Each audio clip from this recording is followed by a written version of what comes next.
Приветствую, друзья! Честно говоря, я с большим подозрением относился к продукции CVG. В основном из-за карикатурной такой отсылки к легендарным GVC.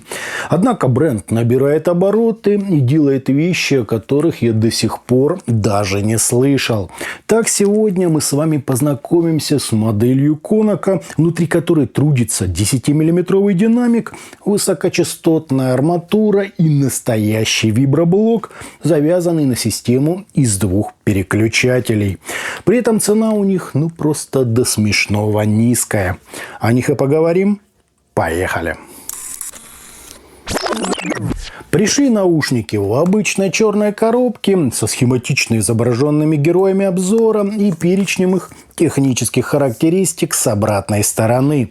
Откуда мы узнаем, что импеданс модели составляет 28 Ом, а чувствительность 112 дБ.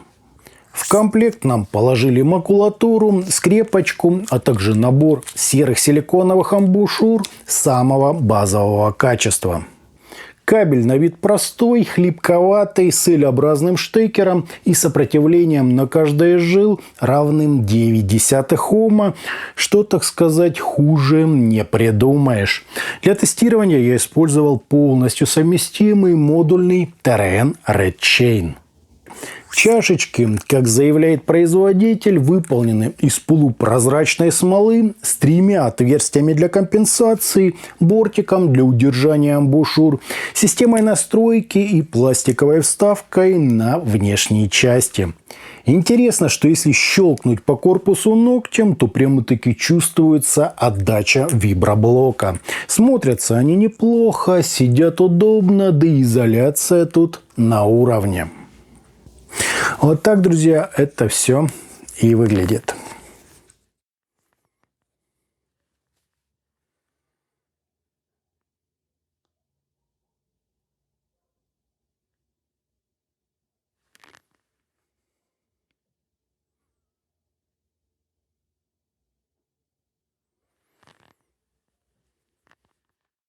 По измерениям у нас довольно быстрый по скорости затухания импульс, незначительные расхождения между каналами и искажения в пике, достигающие всего 0,11%, что просто шикарно.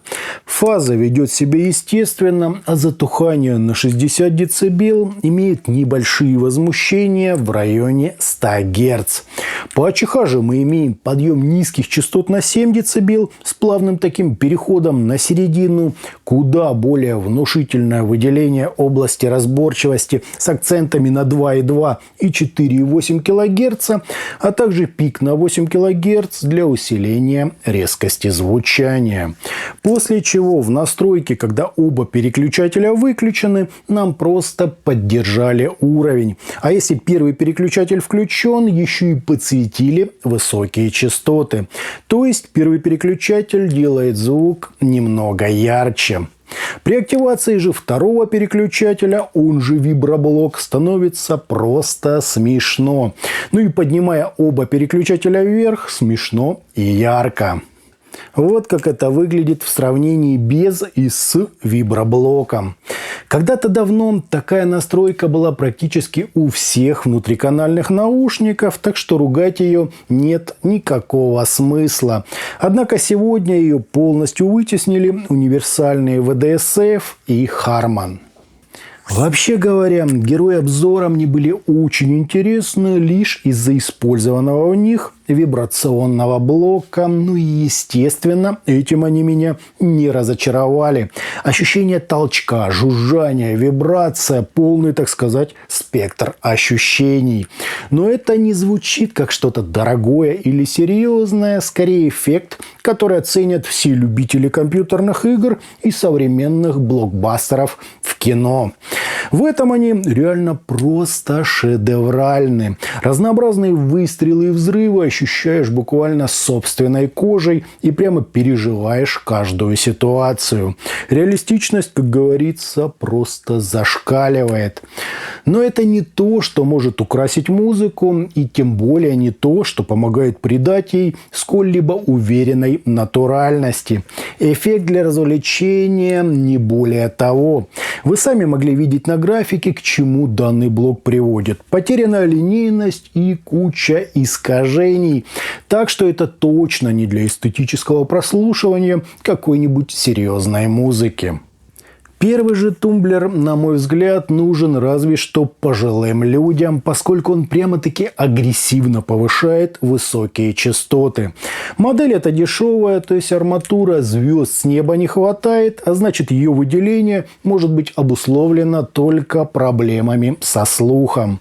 Поэтому наиболее корректное значение настройки – это когда оба тумблера выключены. Однако в этом случае все будет плоско, пресно и весьма примитивно. Небольшая зажатость у них все-таки присутствует, но это не такой якорь, как был, скажем, в 7 Гц Zero 2. В данном смысле они гораздо вальяжнее. Ну а мелодика и выразительность тут даже получше, чем у других решений за эту же цену. Хотя и тоже без особых откровений. На фоне TNDR TD19 они звучат как-то просто и угловато. Про сцену так вообще и говорить бессмысленно. Баланс, как видно по графику, здесь явным образом смещен. Звук светлый, баса немного, а серединка имеет пики, способные на высокой громкости привносить в звук артефакты. Похвалить же их могу за мелодику, достаточно неплохую разборчивость, высокое разрешение и явно ощущающуюся середину. Отчего при всех имеющихся недостатках за свои $19 это очень приличный результат. Teen Hi-Fi C0 звучат еще проще. По стилистике они плюс-минус все строят в одном ключе.